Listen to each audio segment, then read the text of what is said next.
shouldn't be talking to you. Well, wait, Thomas, hold on. I can't. Leave us alone. No. No, God, no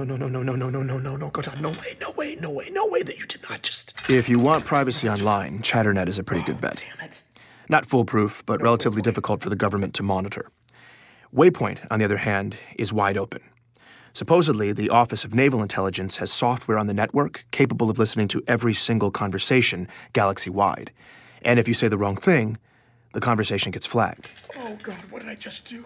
What I had just done was conduct an unsanctioned follow-up interview with a survivor of a war camp, accused him of lying about it, basically got him to admit that lie, and then ended by possibly implicating my employer, the most powerful military agency in history, in either bribery or coercion. I'd done all of that on Waypoint. I thought I was going to throw up. Wait a minute. Maybe it wasn't that bad.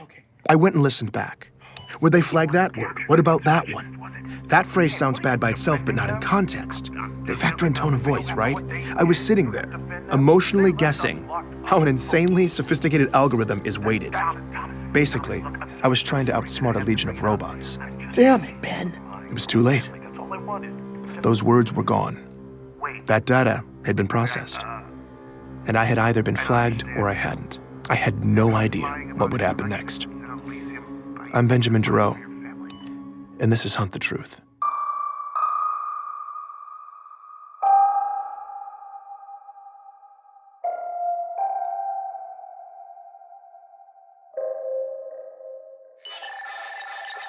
Benjamin!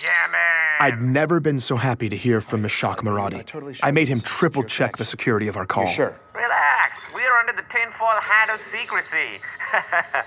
Seriously, though, we are fully secured. Meshach could probably tell I was desperate, when after months of his unsolicited theories, I actually solicited one. What's going on out there right now? I'm glad you asked. Strong patterns. A lot of chatter in the military bars, soldiers drunk and unhappy. Local graffiti corroborates these complaints. The helmet overfloweth. This is how Meshach talks. For a while, I thought maybe there was an actual group of people somewhere who use these terms. But there's not. It's just Meshach. My prognosis? Ripples in the ranks. Army, orb D-Shock troopers, Marines, across the board. Men at arms, up in arms. When soldiers get frustrated, they get sloppy with their communication. The more frustration, the more unsecured chatter. Right now, there was a lot of both. And there's a sizable leak of booyah-worthy transmissions distilling the slush. Ah, the slush. That immense soup of data siphoned off of unsecure networks, the preferred source for nut jobs everywhere. The data's all legit. There's just such an ungodly huge amount of it that it's practically useless. To Meshach's credit, though, he somehow managed to draw somewhat sound conclusions from it on occasion. It was kind of amazing. I asked why there was so much discontent across the military. MC-11 Scepter. That's Meshach for the chief. He's off being creative. He could be off the grid. Fleetcom's trying to smokescreen like they're on top of his position, but they're not. So the trombones are playing the brown note on that one, and the grunts are a-grumbling. The military is one pissed-off polygon right now. Apparently, some are even questioning Master Chief's motivations and allegiances. The word traitor has been used. Seriously? If he's disobeying orders, that's bad, but calling the chief a traitor? The guy who legitimately saved humanity multiple times. That's just... Either way, you have to consider the underlying question. MC is the precedent for free reign in the military. He's held responsible for protecting a galaxy. A job that big requires absolute mobility. But then, that's a whole lot of power to give one man. Hence the dichotomy, Benjamin. Power and responsibility. Meshach was getting philosophical and making a lot of sense. When it comes to threats against us, though, this issue of power and responsibility has always been shrouded in secrecy. As civilians, we don't know what's happening, who's out there, what they're doing. And according to Meshach, that ignorance could be about to blow up in our faces again. There's something else afoot, Benjamin. Out here in deep space. I'd hoped these events would turn out to be random, but now it could be bad. Meshach was a lot of things, but never vague. I asked him what sort of bad he was talking about. Electromagnetic fluctuations, slip spacious disruption, epidemic data corruption, all of it. What's happening? It's quiet, it's slight, but it's affecting everything. Ripples on a gigantic scale. I'm talking whole star systems. It's just, I don't want to say I'm frightened. You know what I mean? But to be honest... I'm sorry, Mashak. Hold on a second. Just hold on. As Mashak's sketch of a horrifying reality started to emerge, the last thing I wanted to do was interrupt him, but I'd just been reminded of a more immediate, horrifying reality.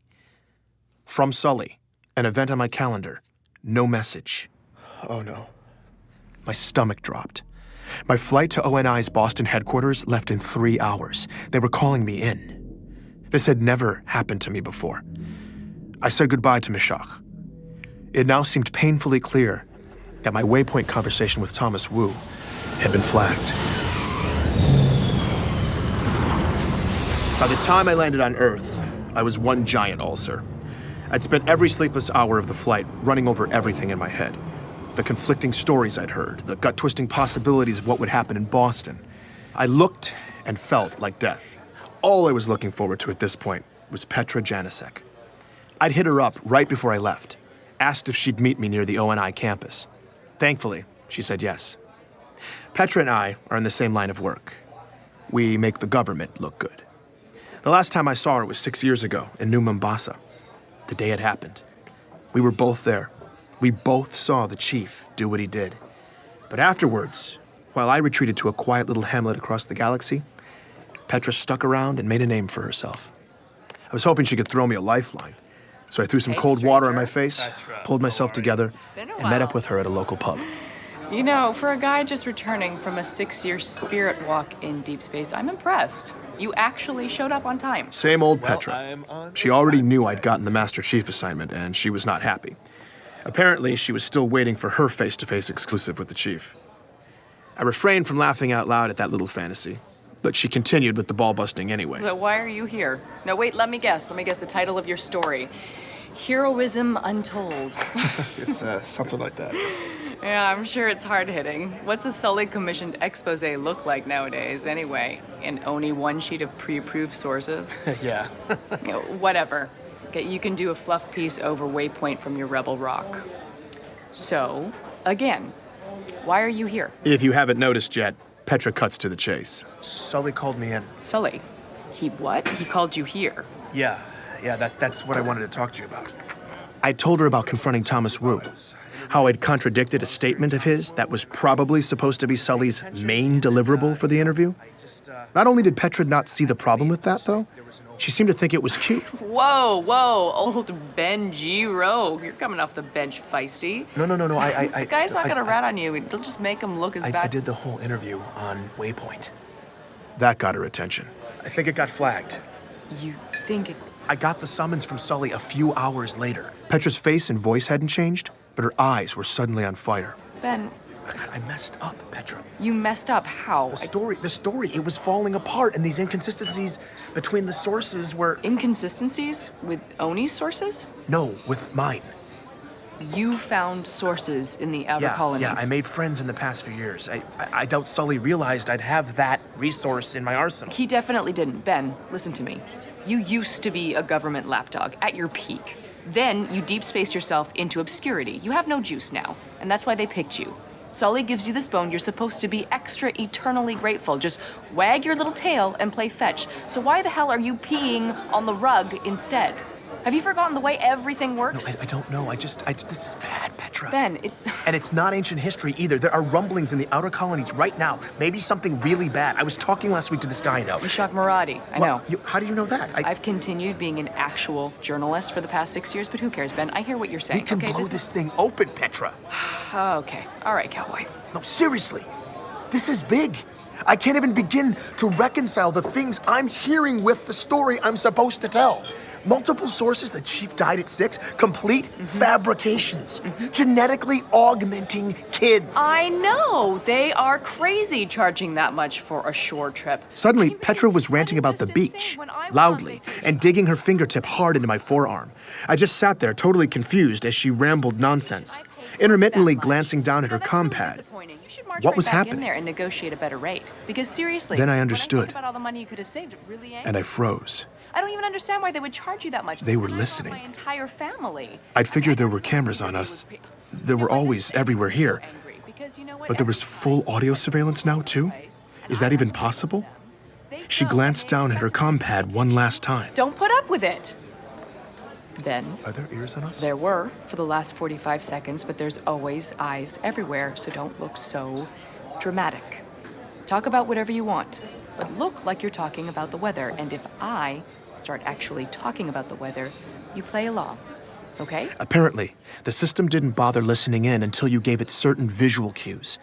Facial expressions, body language, anything that looks intense, like my little outburst.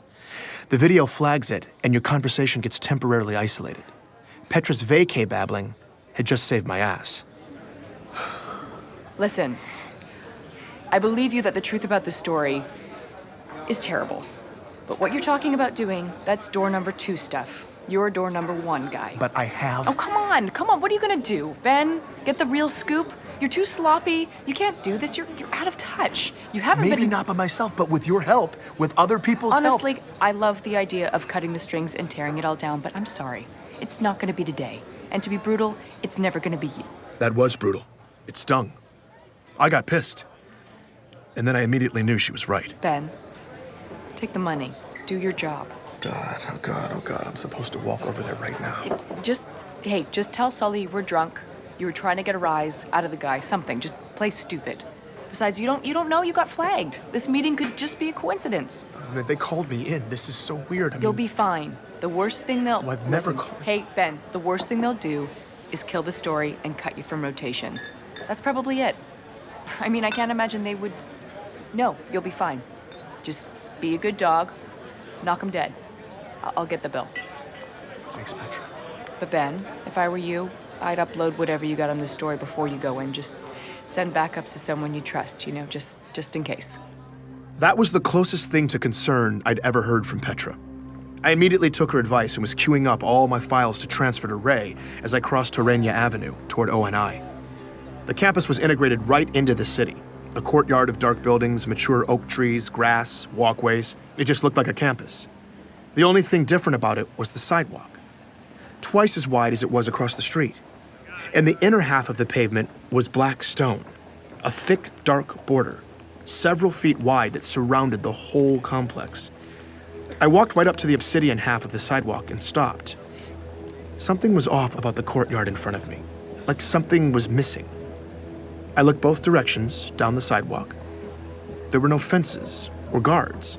Plenty of pedestrians, seemingly none of them paying any attention to the complex as they passed. Except for one tiny thing.